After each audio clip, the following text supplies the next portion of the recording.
Hey music lovers, welcome to another episode of Writer TV. You're with Cheryl and Vince, and this week we've got Krafty and Mikala. Now, I don't know much about Mikala, so I'm gonna look at this with an eagle eye. But Krafty's been around a long time, and he's worked with all sorts of people. He is a wonderful musician, but he's a funny bugger too, and he's just got that. He could be Jerry Lewis, that guy. He's got that expressive face.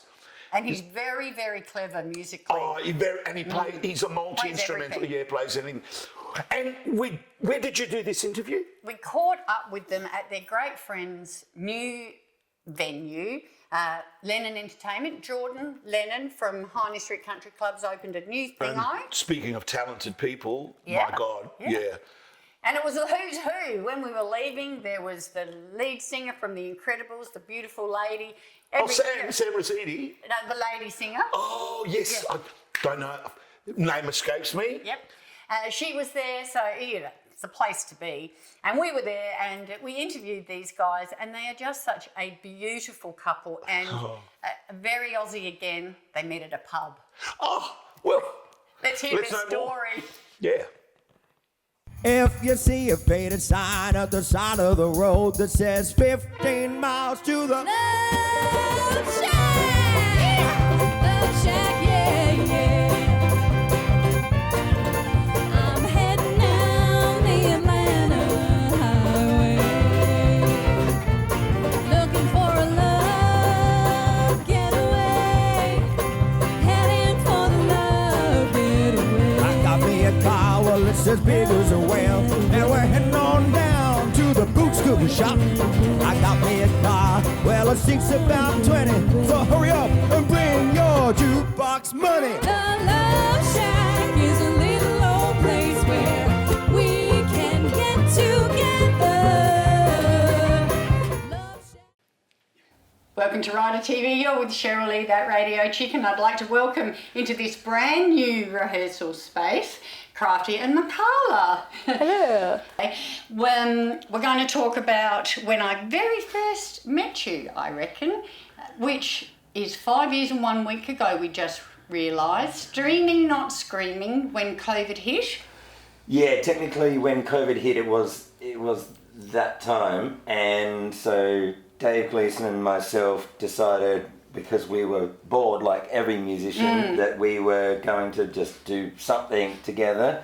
And then it took, let's say at least 2 or 3 months before we got out of the backyard, the literal his backyard streaming, and then finally ended up weekly at the Gov. I think the first time we were allowed to have maybe 10 people in the audience. Were you one of the 10, were you? Yes. Oh, right. Yeah, I was there every week. I think there was a competition, and it was like win a table of 10 to be there live, and it was you guys. Yeah, that was it.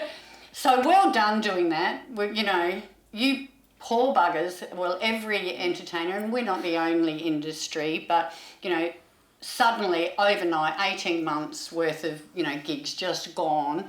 And, you didn't just roll over, you dug in deep and you entertained us on the internet. And then when we were allowed to have people. So I really wanted to thank you for that. And it's hard to believe, isn't it? 5 years. Like it's a weird and wacky thing that happened to the world. Yeah. We're not getting any younger. No. What are you saying? Yeah. What, just because I'm 60 now? I'm including myself in that. I'm not 60 yet. But no, I mean, like, the thing was that, well, we're all in it together, and we definitely were thinking of ourselves first.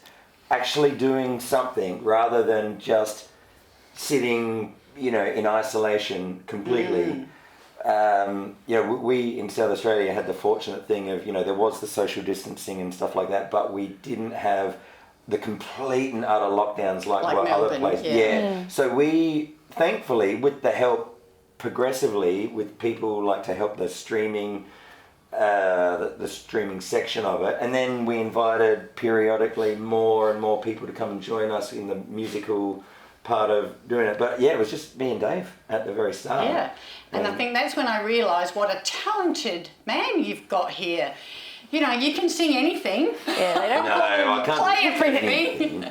Yeah, they don't call him Krafty for nothing. Yeah, exactly. So we'll just quickly touch on how you met, because it was one of those, you know, in your case, it's not never meet your hero, but you met your hero and at the Alma. Well, as a person that likes music, who are the number ones? I guess you've got certain ones that really shine, that they're constantly in the CD player. Screaming Jets and Dave Gleason wasn't something that was being completely thrashed by me, but, you know, absolutely love their stuff. But, you know, there's a lot of music out there to take one person's attention and fill up the eardrums. And so I did have the opportunity where I was playing in a band one night, and then Dave Gleason happened to be there, and then so we got him up to sing, and then at some time later, it was months go by, and then I hear that this particular band was asked by him to go and be his backup band for a weekend away in Port Lincoln. And so then from there, then there was regular calls. Hey, I've got this little Triple M gig where I need just one guy to come along. I'd be like, where's the other guys? Oh, is it just me? You're the go-to man, Krafty. Yeah, so that was really lovely. And then of course I realised like things like the movie This Is Spinal Tap, and just lots of like random things that'd be like, oh, you know that too. And it was lovely. We did have that nice connection. We chatted on the radio a while ago, and I asked you the question, when did you find out that, you know, music was in your DNA? Are you from a musical family? What did I say?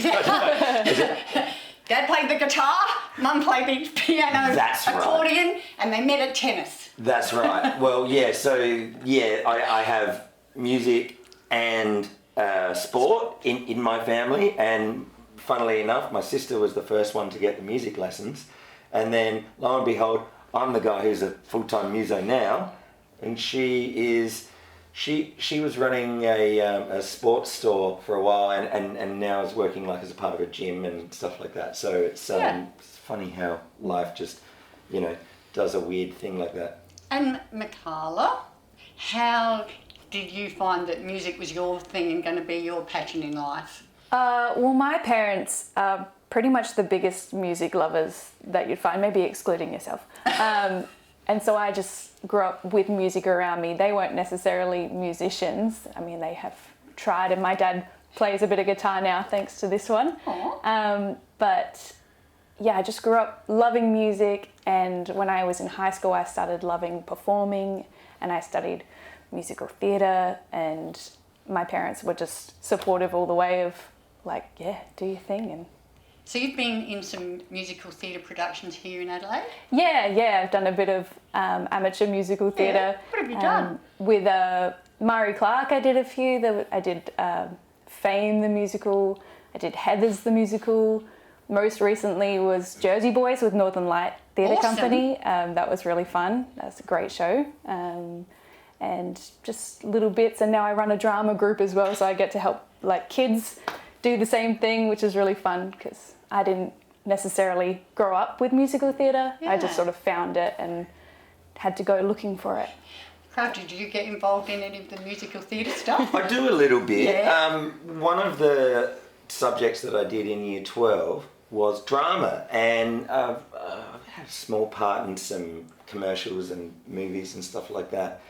But I realised music's my number one thing. Yeah. So, and I decided at one point, I thought, well, I do so many things music related enough. If I want to actually give it a good go, I better not be too ambiguous with all of the different endeavours. So I sort of, it was a bit sad, I sort of said goodbye to it. But occasionally with Mikala's drama group, she needs someone to fill in, or else the kids don't get anything, and so I'll be that guy. And they don't call you Krafty for nothing. Yeah. It's really fun. And anyone who's seen him on stage knows that he always puts a flair of theatricality into everything. Absolutely. Such a thing. If you see a faded sign at the side of the road that says 15 miles to the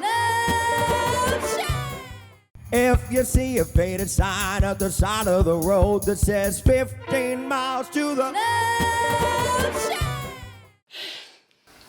You're with Cheryl, that radio chick for Rider TV, and we're with Mikala and Krafty.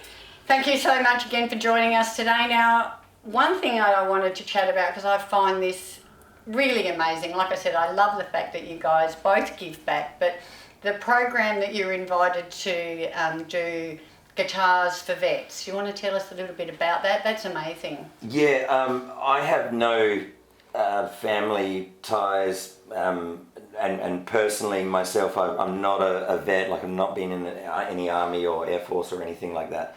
But so somehow they found out about me, this charity organisation called Guitars for Vets Australia, and they asked if I would run a course, an introductional course on guitar for retired vets that are suffering from PTSD and want to, I guess, try and get their mind off things. And, you know, what better way really than actually just getting their hands on an instrument and, you know, giving something either completely new a go or, oh, I used to play guitar in primary school a little bit. And then, yeah, so they log in via Zoom with 5 group lessons, and they get a guitar too? And they get a guitar if they don't have one or don't have access to one. Yeah. And so, yeah, so if you know someone or you yourself think that you'd fit the criteria, then yeah, just go to guitarsforvetsaustralia.com.au, I think. Yeah. So, from the first thing that I saw you at, which was Streaming Not Screaming, to the last thing I saw you at this year's Fringe. Oh my God, you are so clever. Tell us all about Boombox Boot Scoot, because I know you weren't a country fan once upon a time. That's true. You got a good memory. I must have told you this once, that yes, years ago, if anybody asked me, like, what music do you like, I'd say anything but country. That was my answer, and I stuck by it until I reckon that there was this one time that I had to set up for a gig, and I was by myself and I was out in a country town, and the country pub had some country music, who would have thought, playing on in the background before I had my own stuff that I could plug in and listen to. And after a while, I'm like plugging in stuff, and you know, these guys, yeah, you know what it's like, right? You're plugging in stuff, and it's nice to have some company sometimes, you know, even if it is just music. And this annoying country music was on, but after a while, I thought, this is really good. Did I say that? Like, but hands down, you know, when something's good, it doesn't have to be your cup of tea necessarily, but to realise that it was good was my first step. And then from there, I got asked, I think it was Andy Seymour, had said, hey, go into the country, can you play a bit of country style and accompany me in a band? And it was so much fun playing. I got a Telecaster especially for it, and starting to play some country licks or whatever, and I just thought, this is fun. Bought myself a hat, and then I was chatting with Mikala about the experience, and she quite likes country, and what happened? Yeah, well, as you say, you turned the 80s, all the fabulous best 80s hits into all different genres of country. Yeah, we came up with the show, yeah. Yeah, basically we were looking for a new show to do, and for the Adelaide Fringe. And my friend Jacob Howard, who was a catalyst to us meeting, he and I had always said, we should start a country band, a bluegrass band, that'd be so fun. I said, maybe there's something in that we could do. He's like, oh, but it needs a spin on it. It needs something, like, it's got to be a certain style. And I thought, what about 80s? And we're like, because there's all of these covers already. There's a bunch of American country bands and all different country bands that do covers of 80s songs, obviously. And somebody's put them all into a playlist. And so we actually were quite inspired by a lot of those to create some of our own as well. So I remember saying, all right, so we'll have classic hits of the 80s, not country ones, but, you know, classic hits. Michael Jackson, Whitney Houston. Exactly, that aren't country artists, but we'll play them in country. And I said to Mikala, like, what should we call it? And she just out of nowhere just goes, Boombox Boot Scoot. Perfect. And I was standing in the kitchen, just went, of course! else? What else? Yeah, perfect name. Yeah. So how many years have you done that at the Fringe? We did a little preview show in 2023, which was just a little tester of it. So a bit over a year ago we did our first regional run, and then last year was our first proper Adelaide city in Gluttony. Yeah, we took it to the country first to see how the country folk would like it, and then we took it to Adelaide this year. It's so good. If you ever get a chance to see it, like at the Fringe next year, do it. It's amazing. Yeah. We may be lucky enough to have us pop up elsewhere from time to time as well. Oh, fabulous. Maybe we'll you know. Is that a scoop? You heard it first here? Yeah, for sure. Keep an eye out. Check on the socials and things. Keep up with us. If you see a faded sign at the side of the road that says 15 miles to the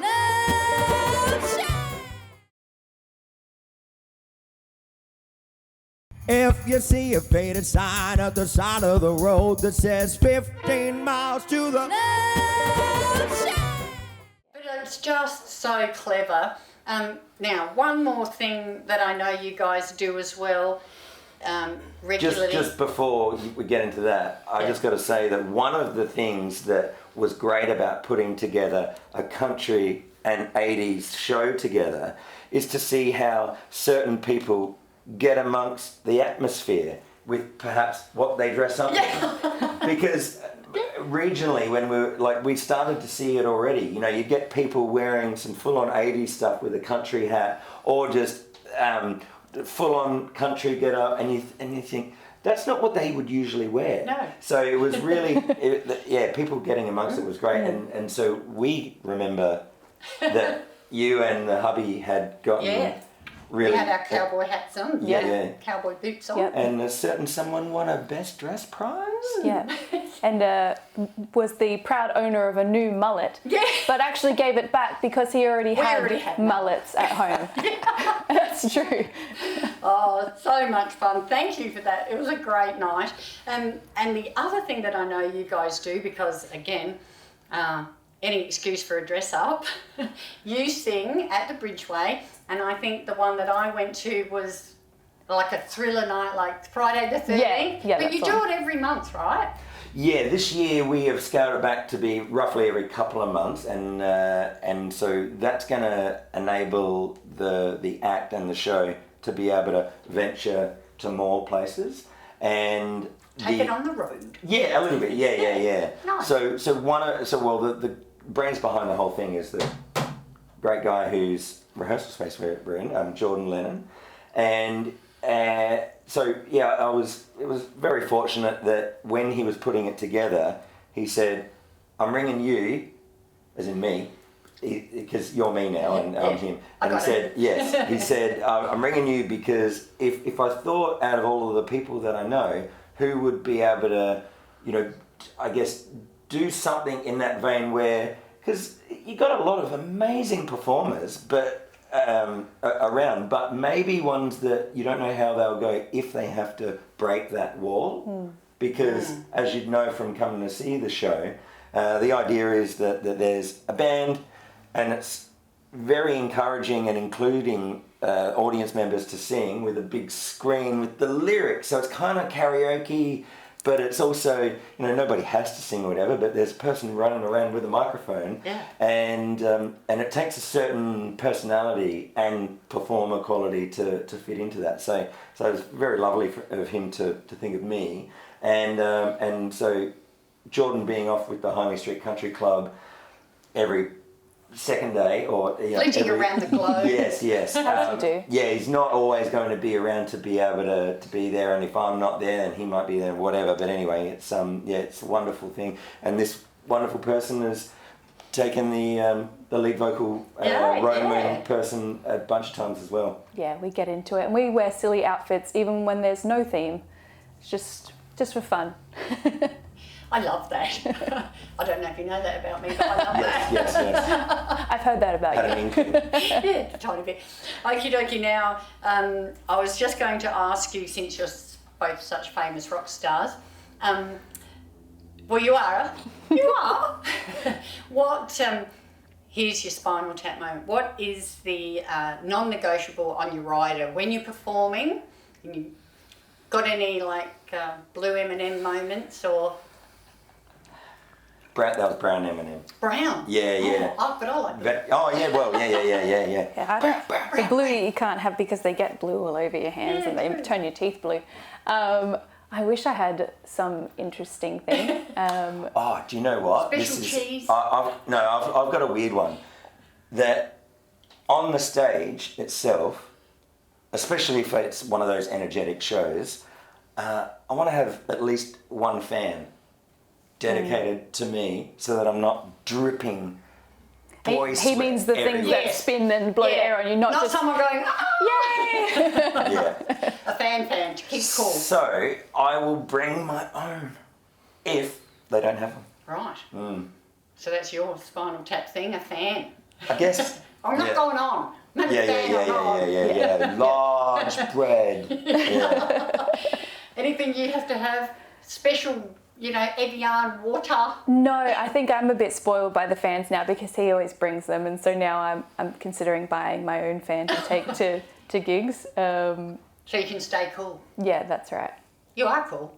You're both very cool, and I really want to thank you for coming in and sharing a little bit with us today Thanks about for your having us. musical life and musical journey. And as I say, keep an eye on .something.com. Well, Krafty Music Man on all of the socials and a .com as well. And I'm at Hey Mikala Lane, but you can also find me posting a lot on Boombox Boot Scoot. Our duo together we call Acoustic Amigos, so we're on the Facebooks and the Instagrams as well, so we do duo gigs together as well. And if we're talking online stuff, I do free online music tips to help out musicians of any age and any level, so it's just Krafty Music Tips. There you go. So get onto the socials, track these guys down, see where you find them next, and I shall see you down the front. Cut. She's got the love. She's got the love. She's got the love. She's got the love. What's in her work to make a bad girl come blue? Yeah. When everything I'll ever do, I do for you. And I go, yeah. She's got the love.